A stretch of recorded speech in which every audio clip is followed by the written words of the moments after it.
እንኳን የመንደር ጎረምሳ ማንም ኢትዮጵያ ቴዲ አፍሮ ከሀገር በላይ ሞት የለም ብለዋል። አዲስ አበባ ለሱ ምላሽ መስጠት አልሄድንም። የሰው ጃኬት መስረቅ ብቻ አይደለም ሌብነት። ሀገር ለሞተችባቸው የህሊና ጸሎት እናድርግ። ንጉሱ በአዲስ ሪከርድ ተከሰተ። ሀገሪቱን የሚመሩት ጠቅላይ ሚኒስትሩ አብይ አህመድ ናቸው ወይስ ፕሮቴስታንት ፓስተሮቹ? ይህንን በተመለከተ ያስኩላችሁ መረጃ ለተሰሙታላችሁ። በሌላ ጉዳይ ደግሞ ሀገር ለሞተባቸው የህሊና ጸሎት እናድርግ ያለው አርቲስት ዮሳን ጌታነህ ምን ገጠመው? እሱንም በተመለከተ የምትሰሙት ቀንጨብ አድርጌ ያስደምጣችኋለሁ። ዳስጣል ወይም ኢትዮሪካል በምን ያወጣው አንጋፋው ድምፃዊ ቴዎድሮስ ካሳሁን ቴዲ አፍሮ በአንድ ሳምንት ብቻ የአፍሪካን ሪከርድ ከ100 ሚሊዮን በላይ በታየው ቪው ሪከርዱን ሰብሯል። እንዴትና በምን እንመለከተዋለን። እና የመሳሰሉ ወቅታዊ ጉዳዮችን አንድ ላይ አድርጌ አዘጋጅቼ ይዤላችሁ መጥቻለሁ። ለገጽታ ሚዲያ አዲስ የሆናችሁ ካላችሁ ገጽታ ሚዲያን ሰብስክራይብ እያደረጋችሁ በኮሜንት ደግሞ ሐሳብ አስተያየታችሁን አሳውቁኝ። ላይክ እንዳይረሳ። ወደ ቪዲዮ አለፍኩ። ጥልቅ የሀገር ፍቅር ያለውና ማንም የማይደርስበት አንጋፋው የሙዚቃው ንጉስ ቴዎድሮስ ካሳሁን ቴዲ አፍሮ በአንድ ወቅት እንዲህ ብሎን ነበር። ሙዚቃ ህይወቱ እንደሆነ የነገረን ይህ ድምፃዊ ትንሽ ጎልመስ ሲል ደግሞ ኢትዮጵያ ሀገሬ ባንቻ አይደል ወይ ክብሬ እያለ እንዲህ ያቀነቅናል። ድምፃዊ እንዲህና እንዲያ እያለ የሀገር ፍቅርን ሲገልጽልን ቆይቷል። እንዲህ በማለት ደግሞ ስለ ኢትዮጵያ አርማሽ የሚል አዲስ ነጠላ ዜማ ለቀቀም። አፍሮ ቴዎድሮስ ካሳሁን ለምን በዚህ ብቻ ያበቃል?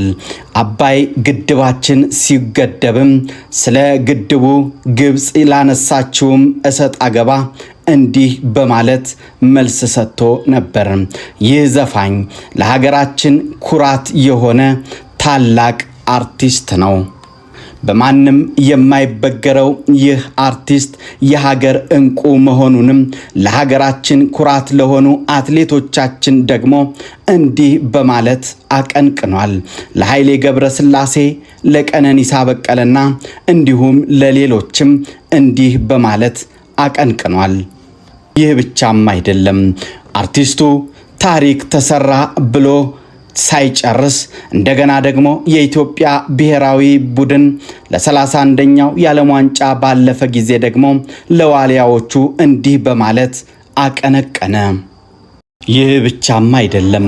ቴዲ አፍሮ ወደ ሀገራዊ ፖለቲካ ዞር ሲል ደግሞ በኢህአዴግ ጊዜ እንኳን መስፈን የተዘፈነ መክፈት በተከለከለበት በዛ ጭንቅ ሰዓት ለህዝቡ ድምጽ የሚሆንለት በጠፋበት ሰዓት ንጉሱ ግን ድምጽ ሆነ።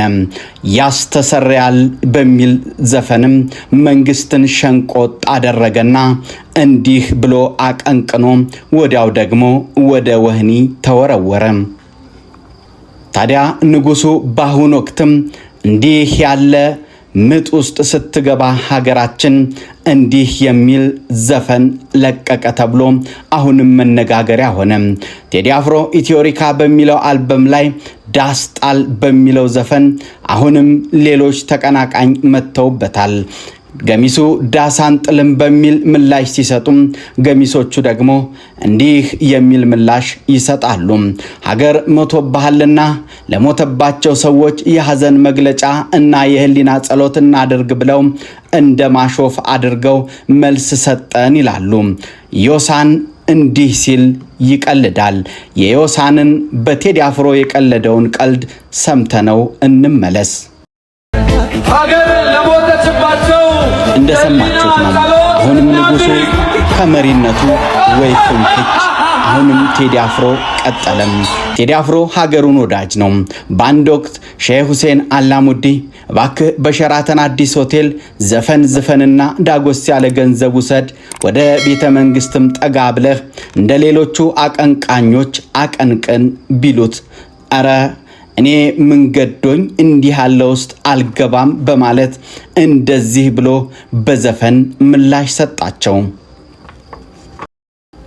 ታዲያ አላሙዲ መለስ አድርገው አይ ቴዲዬ እኔኮ እንደዛ ማለት አይደለም አንተ ኮንሰርትህን አድርገህ ገንዘብ መውሰድ አለብህ ብዬ ነው ቢሉትም ወይ ፍንክቻለና አንድ ኮንሰርት በስታዲየም አደረገም በ2000 ሚሊኒየም መሆኑ ነው።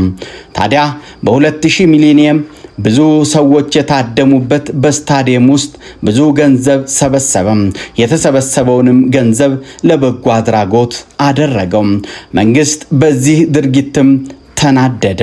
በእውነት በጣም የሚገርምና የሚደንቅ ድምጻዊ ነው።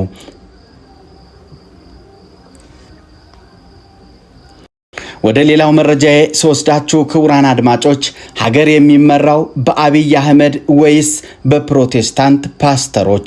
ይህንን ቪዲዮ አይታችሁ ተመልክታችሁ ግንዛቤ ከወሰዳችሁ በኋላ መልሱን በኮሜንት አስፍሩልኝ። በሌላ ወቅታዊ መረጃ እመለሳለሁ። ቸር ቆዩ። አማት ጉባኤ በጣም እንዲተላለፍ እንፈልገው ስለሆነ የሃይማኖት ተቋም የኛ ሰዎች ተሰብስበው ስለ አደባባይ ስብከት ስለመመስከር ውይይት አረጉ። ምን ይወያያል? ምን ያወያያል? የት እንመስክርታል? የት ሄደን እንናገር? መጽሐፍ እኮ የሰጠን ነው። ኃይልን ሳትቀበሉ ከኢየሩሳሌም እንዳትወጡ አለ። ኃይልን በተቀበላችሁ ጊዜ በኢየሩሳሌም፣ በይሁዳ፣ በሰማርያ እስከ ምድር ዳርቻ አለ። የት እንሂድ? እዚህ አዳራሽ ውስጥ ታፈነን ኖ ለሕዝብና ለአሕዛብ ይነገራል እንጂ ይሄ እውነት ይነገራል እንጂ ይሄን በአዋጅ በገደብ ልታቆመው አትችልም።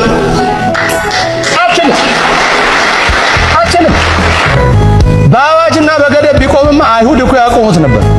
አረ ከሐሙስ ጀምሮ ሚዲያው ምናምኑን ጫጫጫጫጫ ይላል እና አይቼ ነው ትምህርቱን የጀመርኩት። እቺ 3 ቀን የምትለቀቀዋን ያረኩት ጫጫታ አይቼ ምን አይነት የሐሳብ ዓለም የሌለው ማህበረሰብ። አንድን ሐሳብ እኮ ለምን አለው ምን አይነት እይታ ስላለው አለው ከዛ ቀጥሎ ምን ሊል ፈልጎና ይሄ ሐሳብ ምን ውጤት እንዲያመጣ ፈልጎ አለው ማለት አለበት እኮ። ደስ ስላለ ወይ ስለተሳደበ ወይ ስለዘፈነ ወይ በግጥም ስላወራ አትልም። አንደኛ ሰውየው ካለበት ነው ቆሞ የሚገጥመው። ካለበት ማለት ለምሳሌ የሆነ የድሮ ኢትዮጵያ ናፋቂ ከሆነ ሰውየው ከዛ ቆሞ ነው የሚዘፍነው። የፊት ኢትዮጵያ ናፋቂ ከሆነ ደግሞ ከፊት ኢትዮጵያ ቆሞ ነው የሚዘፍነው። የፊት ኢትዮጵያን አይቶ የሚዘፍን ሰው ካለ ወይ የሚገጥም ሰው ካለ እርግጠኛ ነኝ በታሪክ የሚመኩት አይወዱትም።